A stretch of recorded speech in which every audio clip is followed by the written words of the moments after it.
Pois é, e entre essas derrotas do PT estão várias delas aqui no ABC Paulista, no berço político do partido. Na região onde Lula liderou greves nos anos 70 e o partido obteve as primeiras vitórias municipais na década seguinte, os petistas perderam espaço. A maior frustração ocorreu em São Bernardo do Campo, onde Lula votou no domingo. O PT tinha o deputado estadual Luiz Fernando Teixeira, irmão do ministro do Desenvolvimento Agrário, Paulo Teixeira, como uma das grandes apostas do partido.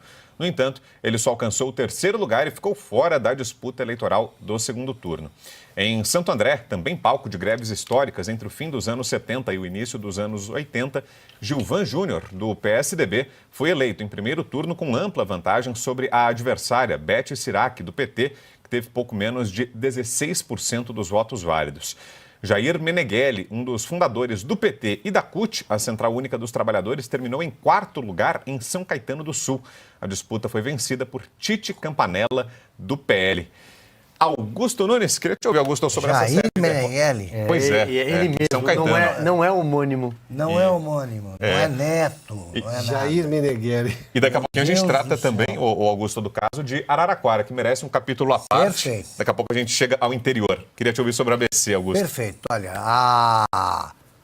se eu ainda lidasse com redações de jornal, né, ou revistas e tal, eu escaparia facilmente aí do vexame a que estão se submetendo voluntariamente os redatores aí de manchetes, né? É engraçado, eles estão dizendo, eu faria a seguinte manchete, escolheria entre uma delas aqui, o naufrágio da esquerda, o fiasco da esquerda, a esquerda agonizante, é por aí. Eles não, eles estão inventando maneiras, procurando maneiras de não noticiar a verdade, claro, a verdade que nós apresentamos aqui baseada em fatos. Não adianta brigar com fatos, o que a revista S não faz. Eles estão falando em bolsonarismo 5G aí. Deixa eu explicar para mim, porque eu sou apresentado a novidades todo dia. E também a uma certa direita digital radical. Eu pertenço a isso? Acho que não. Acho que não. Mas é interessante você sair por aí. Seguinte, foi um fiasco do Lula e o brasileiro diz com todas as letras que não gosta da esquerda. Não gosta. Nunca foi tão claro. O Lula resolveu nacionalizar a campanha. Antes ele interferia em algumas cidades das quais ele é especialmente próximo, ou que para ele são mais importantes. Agora não. Ele fez somos nós, Lula contra o Bolsonaro. Ele se refere a si próprio na terceira pessoa, né? Então é o Lula contra o Bolsonaro. E aí sumiu. Ultimamente foi visto na ONU, no México, tal, mas ele não passa por aqui. E deixou a turma aí se virar com esse estigma, que foi isso que virou, lulista. O que ele conseguiu fazer?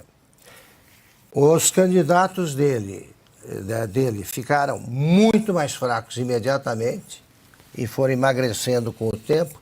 E ele levou essa ojeriza pela esquerda, que é histórica no Brasil, para o interior, para cidades menores. Pela primeira vez eu vi isso acontecer em Taquaritinga, uma cidade que tem 50 mil habitantes. Falou que é candidato Lula, não tem chance. Para nada.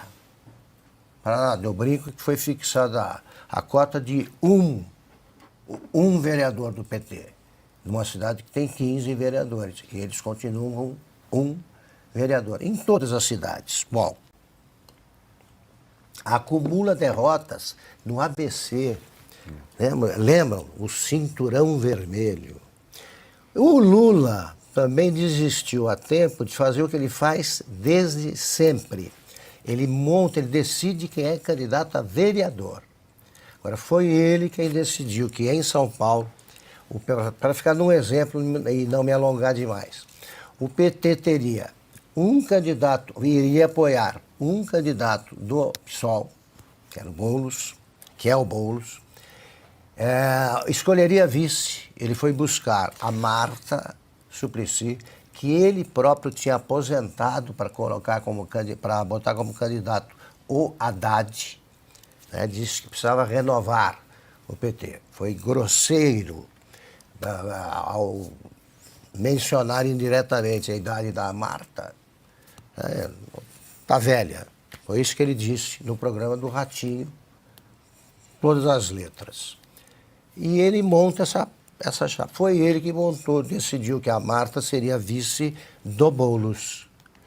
O segundo turno vai mostrar que o PT não pode mais alimentar a lenda de que a capital, São Paulo, vota no PT e que, com o tempo, neutralizaria o antipetismo que é preponderante no interior. Não vai acontecer nada disso, é o contrário. Até porque o Boulos, depois trataremos disso, ganhou no bairro, foi mais votado nos bairros onde moram os ricos e perdeu na periferia.